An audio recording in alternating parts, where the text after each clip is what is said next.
What's happening, guys? My name is Adam, aka Speedy Spectrum, and welcome back to Let's Play and Dub The Legend of Zelda Link's Awakening for the Switch. In the last episode, we met Dante, who was in charge of the Chamber Dungeon. Not only that, but we also got to create our own dungeons for the first time in the entire Zelda franchise. In this episode, guess what? We're finally going to progress further into the story. I know! Incredible, isn't it? After all this time focusing on obtaining collectibles, we're actually going to make some progress. As you can see, we are currently near the warp portal in Ikuku Prairie, which, ironically enough, is our next destination. Because if we travel due south, right over here, we can see the third dungeon. However, we'll need a key. And unlike Tail Key, it's going to take considerable effort to get the next one. But to start things off, let's head inside this house right here, because inside is a rather special character who's surrounded by frogs. Salutations! You wouldn't know by the look of me, but I used to live in the castle. My servants went berserk, and I was forced to flee to my villa. So, you're looking for something, are you? I might just have what you're after. But first, I want you to retrieve the golden leaf. I left it behind in the castle when I fled. Smashing! To tell you the truth, there are 5 leaves, and I want some more. Okay, you'll need to do some digging, so buy a shovel. Are you off then? Good luck!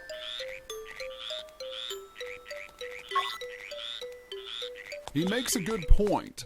You need the shovel in order to progress further, so be sure to save up enough rupees and buy it from the shop. The fact that Richard had a bunch of frogs in his villa is no coincidence, because believe it or not, he starred in a game called The Frog for Whom the Bell Tolls, but it was only released in Japan, and admittedly, I don't know much about it. I do, however, know the song that plays in the villa is the overworld theme for said game. Right here, new enemy alert, Mad Bombers. As their name implies, they drop bombs. And yeah, those bombs hurt, as most bombs do. I typically avoid them, but because they're flying in the air, you can't strike them with your sword. Oh! You jerk. Die. Die! There we go. Alright, we also have another new enemy, and I actually forget what this dude is called, but he comes out of the hole to try and attack you. He definitely reminds me of those magtail enemies you see in the Wind Waker. You know, the snakes or bugs that appeared in the lava in Dragon Roost Cavern. That's what they remind me of. Anywho, we finally made it to Kanalet Castle. Unfortunately, the gates are locked down tight. And in order to get past them, we'll need the assistance of this monkey. And, like any other monkey, he wants bananas. His name is Kiki, but I think he's supposed to be based off of Yukiki from the Mario series. Now, it should be worth noting that you'll have to be up to date with the trading sequence because he'll want some bananas before he and his pals start building the bridge. So make sure you trade all the items in order to get the bananas if you haven't already done so. And in gratitude for the bananas, we found a stick a monkey left behind. You take it.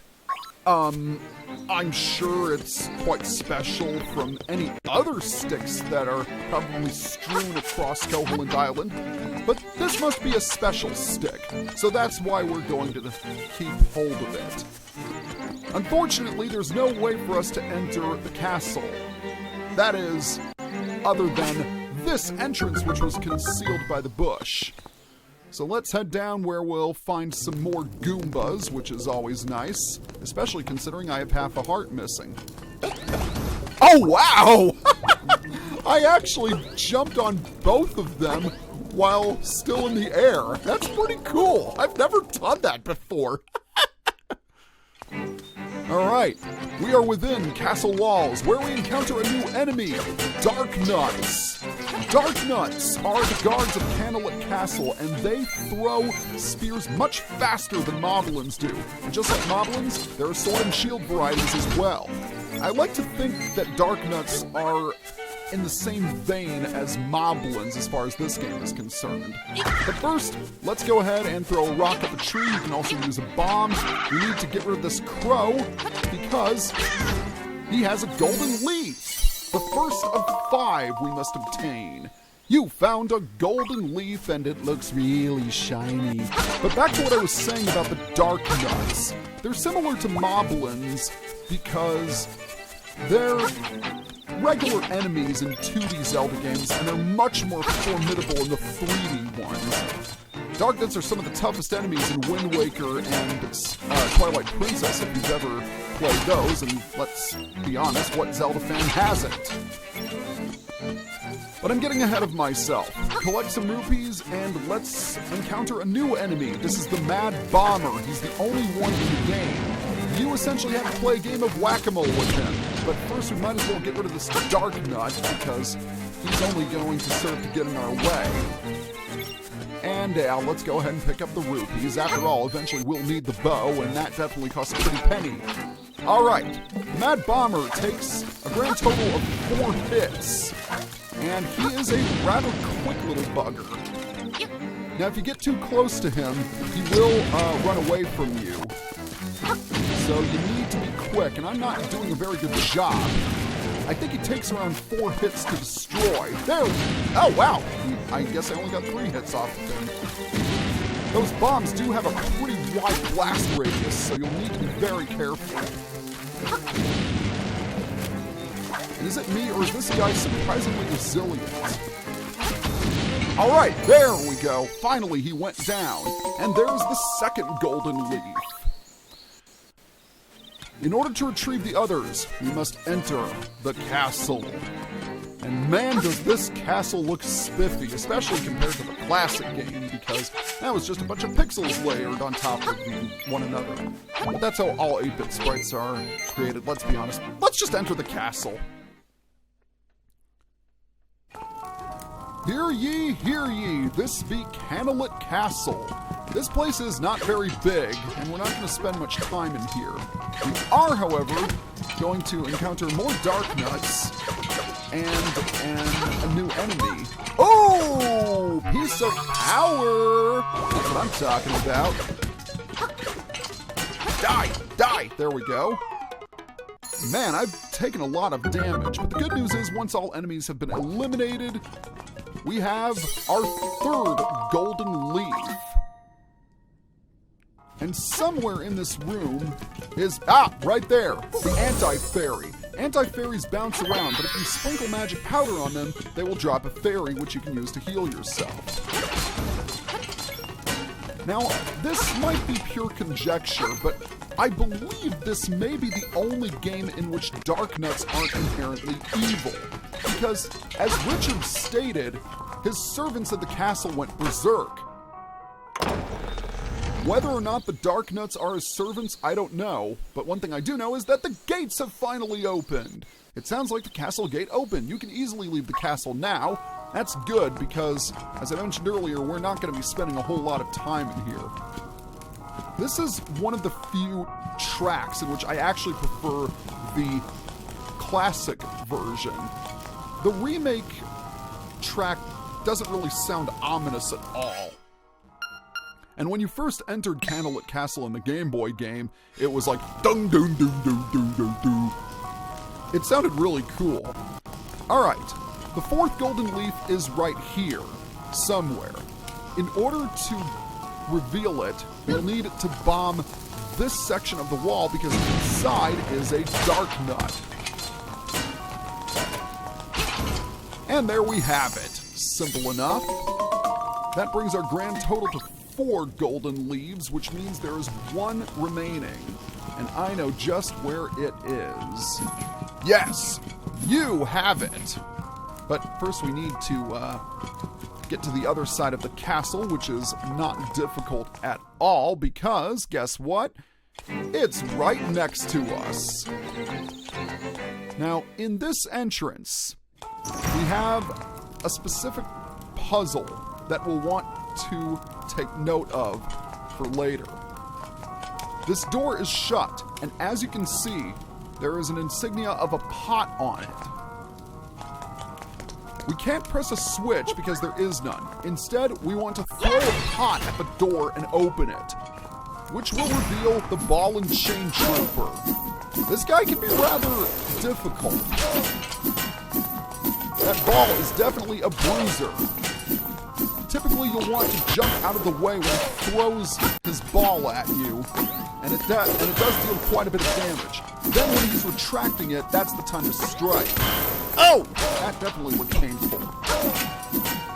I would not try to brute force this, because he deals a lot of damage. Case in point, I'm at 3 hearts already, but that doesn't matter. We have the final golden leaf. Most excellent. Now we're going to go and see Richard about that reward, as the text stated. But first I want to see if there are any hearts available, because I'm definitely running low. Oh, there's 1. Now let's go ahead and see if we can find another. Oh, there's a bomb. That's nice. We're all done here in Kanalet Castle. So now is the time for us to return to our good friend Richard and let him know that we succeeded. Or not, because I think now is as good a time as any to collect all of the secret seashells. Oh, also some new enemies. Spiders. Those are rather annoying. And they infinitely respawn. But right here are some pig moblins. I don't think we've seen these guys before. They're a little more aggressive than the regular moblins. And they squeal when you hit them. That's definitely a nice touch. Now the reason why there are so many pig moblins is because they are guarding this place. This is the Seashell Mansion. Although it doesn't look like a seashell mansion at all. It looks like a seashell adobe hut. But nevertheless, this is a very important place for us. We want to stand on the pedestal. I am the spirit of the mansion. I have been waiting for someone, one who can overcome the darkness. Find the secret shells, then ascend the platform. You will receive the ultimate sword. Sounds like you should come back with lots of shells and try standing on the platform. Indeed, we shall. Not funny. But since we've obtained at least 5 secret seashells, we receive a present. Guess what it is? It's a piece of heart. Very nice. This piece of heart was not in the classic game. This is the reason why you want to go out of your way to find as many secret seashells as you can. And speaking of which, there is one close by. We're going to head to the right and obtain secret seashell number 6. And I just have to get my notes in place because we have a lot of shells to obtain. Actually, scratch that. This is secret seashell number 7. Alright, we're just south of the Seashell Mansion. And the next seashell is underneath this rock. Secret seashell number 8. Very good indeed.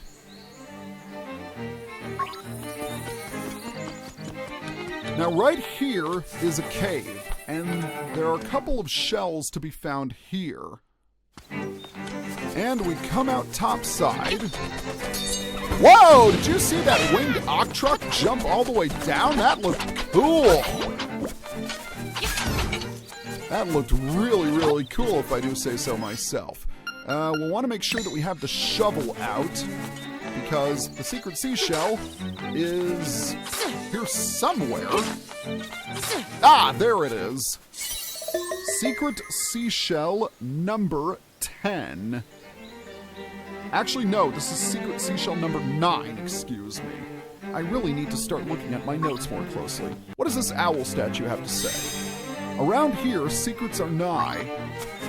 Okay, we're going to head back into the cave. And we're going to head back down the stairs as well, because we're going to exit the cave from a different entrance, or whatever it's called. This is the way we want to go. That's the important thing. Okay, so we're on the other side of the Cuckoo Prairie. We're now in Martha's Bay. We're going to be paying Martha's Bay a visit quite a few times throughout the course of our adventure on Koholint Island, and there is a telephone booth here, which is good because underneath this bush is yet another secret seashell, number 10. Alright, I'm going to cut the footage here until I get back to you, Cuckoo Prairie. So, until then, I almost forgot, underneath this rock is a portal. So we're gonna head back to you, Cuckoo Prairie. We're gonna take a break from seashell hunting for now, because we can do something with this stick. Just be sure to avoid all of the enemies on the way. And hey there, Taryn! How's it going, buddy? Oh, Link! I see you have a nice stick. Can I borrow it for a second?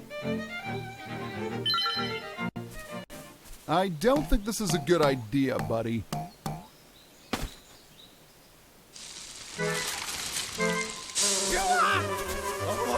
Well, I tried to warn him, but he didn't listen. And I love how he passes through Link, and the bees just ignore him because they're angry at Taryn. But, the stick became the honeycomb. You're not sure how it happened, but take it. Well, we know how it happened. Taryn was a moron. Okay, right here, right over here, is something rather significant. That's an impressive-looking skull rock, if I do say so myself. But it is cracked, which means we can probably bomb it. And yep, the sword is making that sound, so let's blow it to smithereens. And not only is a path revealed, but we can also use the shovel and dig up a secret seashell. That's pretty nice. Our next stop is going to be in the mysterious forest. So, until then. Alright, we've made it. And as soon as we take this dude out, I will explain. Oh, piece of power! I love it when that happens.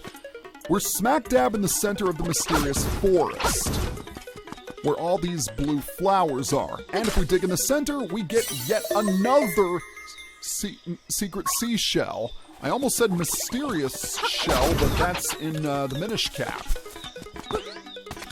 Our next destination, hopping through the forest, we're gonna go ahead and shovel this section of land to grab another secret seashell. Very nice indeed. Now, as for the next one, we're in the area near the Bottle Grotto. And somewhere around here is a secret seashell. And it's directly underneath that bush. This would be secret seashell number 14, I believe. Okay, we have to travel across the swamp in order to get to our next destination. So, until then. Okay, we've made it to Bottle Grotto. Now, if we head east, we can see a bunch of rocks. And beneath this one is yet another secret seashell. I believe this is our 15th secret seashell. By the end of this video, we're going to have 19, which is pretty amazing. We're gonna head down to the Tabal Wastelands, where all the spooky old trees are. And we need to head to the eastern section. Ow! Get away, crows! Die! Die! Die! Die! Come on. There we go. Alright. At long last. Now that we can do this without being attacked by birds. Okay, never mind. I spoke too soon. Somewhere in this... Ah, there it is. Number 16. Heading to the east of Bottle Grotto, we are now in... Excuse me! Ugh, I hate moblins. You just die already. You know what? Never mind. Be that way. We're going to encounter a new enemy, which is up there, and down there, and all around us, let's be honest. Tektites. Tektites will try to jump at you, and they take 2 hits from your sword to defeat.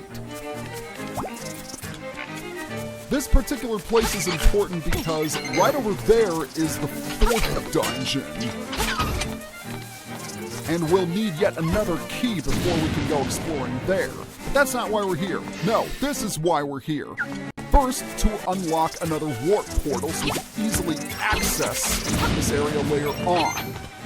However, you want to take out your bombs, and you want to throw a bomb into that hole, and out comes the 17th secret seashell. Okay, we collected a lot of seashells, so I'm going to head back to the Seashell Manor. I'll see you when I get there.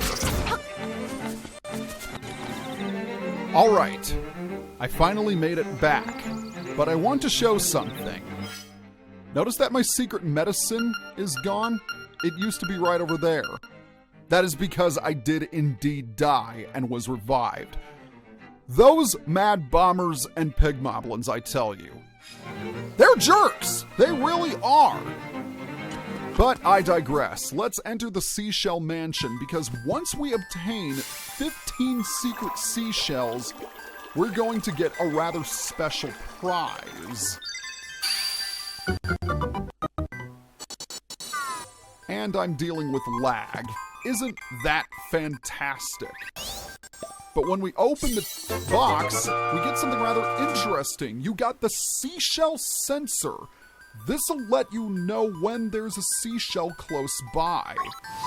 If you've ever played Ocarina of Time, you will remember that there was an item called the Stone of Agony, which worked with your rumble pack and allowed you to detect hidden caves.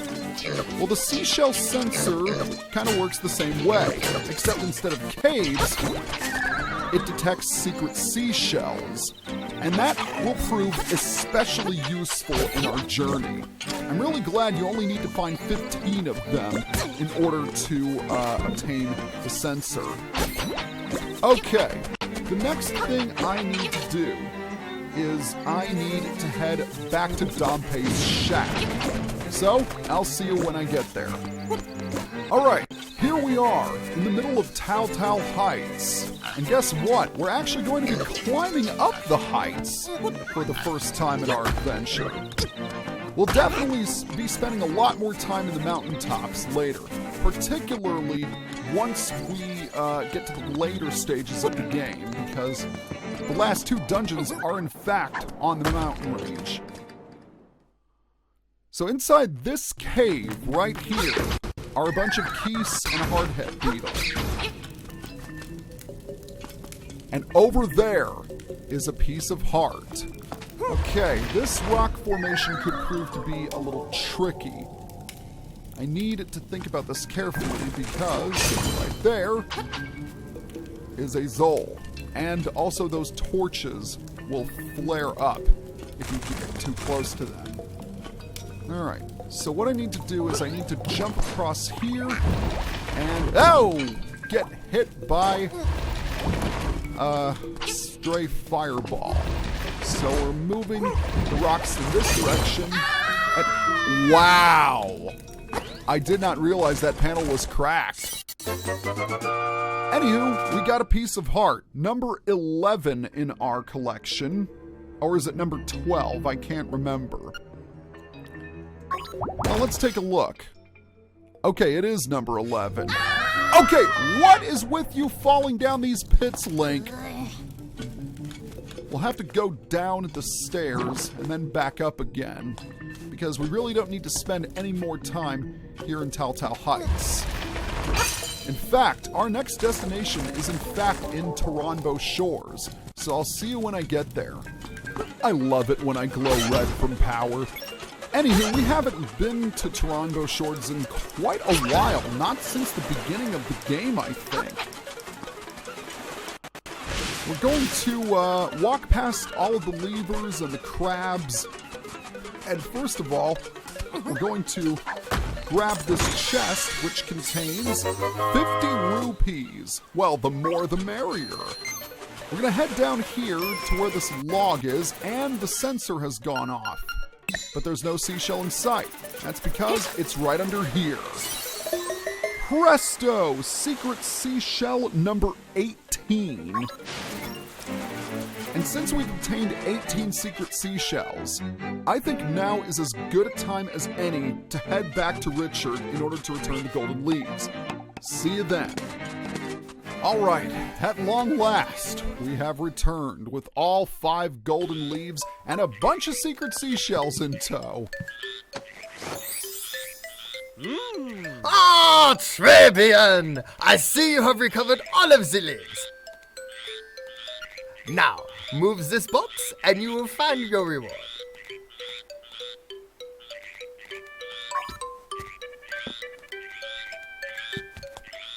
I bet if we move this statue, we'll find a great treasure like a piece of heart or a secret seashell or a staircase.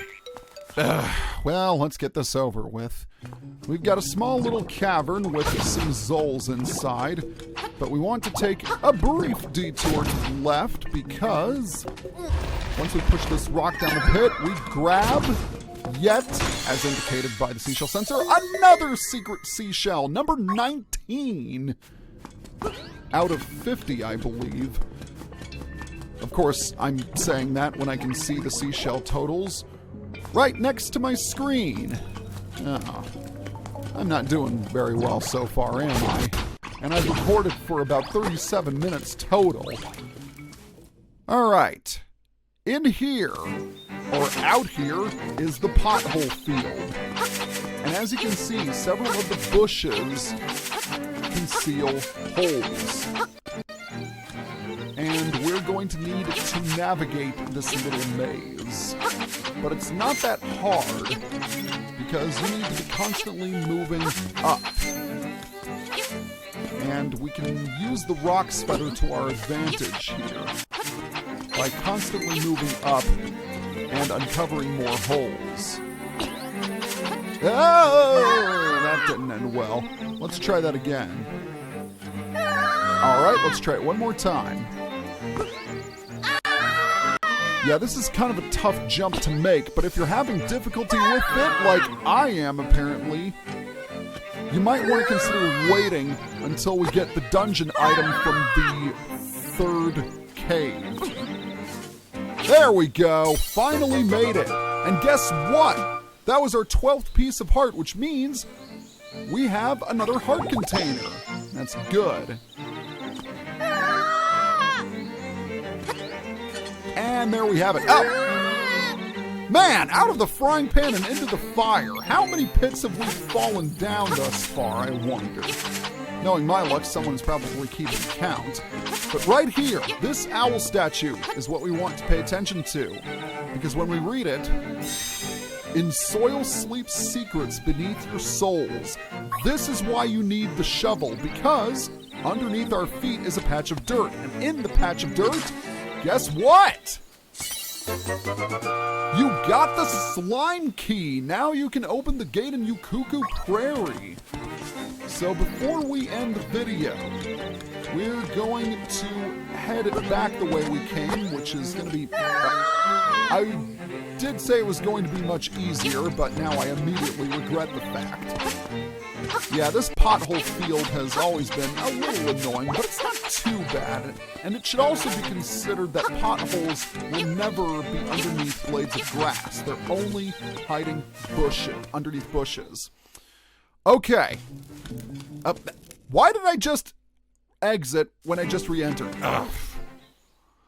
I gotta stop recording soon, otherwise I'm gonna go ballistic! Anywho, we're heading back the way we came, past all of the gels, back up the stairs to where Richard is. Alright.